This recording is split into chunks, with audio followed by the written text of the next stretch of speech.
хичээн суудаг байлаа. Тэд нас бид хүрч би амьдрах цаг болсон гэж үзсэн учраас өөрсдийн байшин барин амьдрахаа шийдэв. Том тоорой ажил хийх тунч дургүйж тэр байшин барих газраа олон байшингаас хүлээр барихаа шийджээ. Учир нь бүгээр хийх нь хамгийн хурдан байшин барихаар байлаа.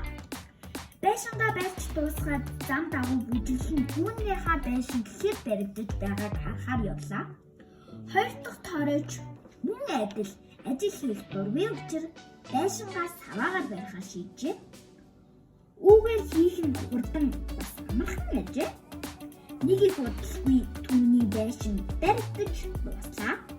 Түүний байшин бат бүх гэрч гэлээ ямар тач түүний ажил дуусчээ. Нэг тоорой юм бүлийн хоёр дахь тоорой хил тоглон бүжиглэж дүүгийнхээ байшин харахаар зам уруудан явлаа. Өөр дахь тоорой ихээхэн бойсортой юм ажээ. Тэрээр өөрийнхөө байшин бат бүх барих хүсэж байлаа. Тоорой ойролцоох тооройнуудыг барьж иддэг муу санаатай чон амьдралыг мэддэг байв. Тиймээс байшингаа тоосгоор барихаа шийджээ. Тоорой ажилласаар л тоосгоо нэг нэгээр нь өрсөөр л үүнийг игэнээс бүжгийн бүрээ болтол ажиллаж байлаа. Хоёр тоорой дүнийхээ шургуй ажиллаж байгааг хараад баахан шоолжээ. Гэсэн хэдий ч тоорой тэднийг тоолгүй байшингаа байсаар л байлаа. Ах нарыгаа өөрсдийн байшин руу явхад араас нь танд хүснээр инээж шоолж болно.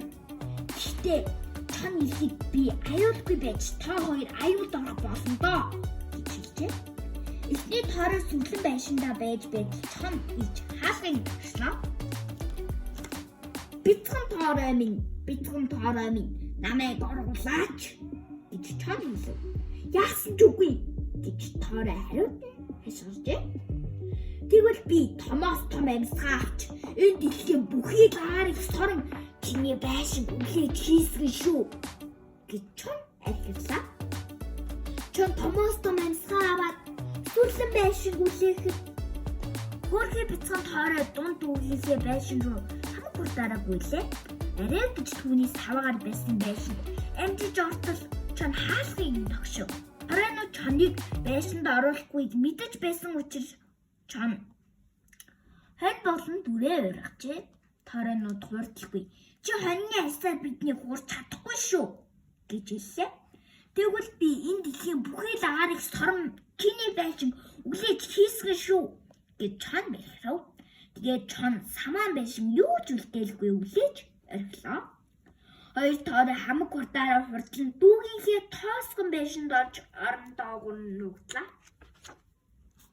Хамгийн бага тоорой санаа зовлтгүй та нарын аюулгүй байж болно гэд тэд хөгжим тоглож эхэллээ. Чон тэдийг байшиндаа хөгжилж байхыг сонсоод байшин үлээж хийсгэхээр шийдэв. Тэр үлээгээд дахин үлээгээд л байлаа гэж тэрээр тоосгон байшин гिचнийн үлээгэж мараа чадсангүй.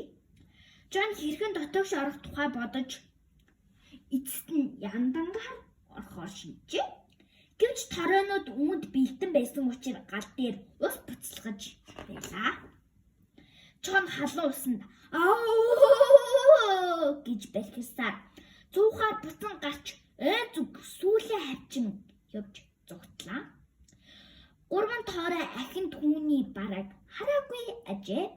Ад жаргалтай амар сайхандаа амьдарч гинэ. Харин эцэст нь тэд хизээж муудал цаагүй юм гин. Баяртай. Бас subscribe, like дарахаа бүү мартарыг бүгдээ сайхан амсгаарай.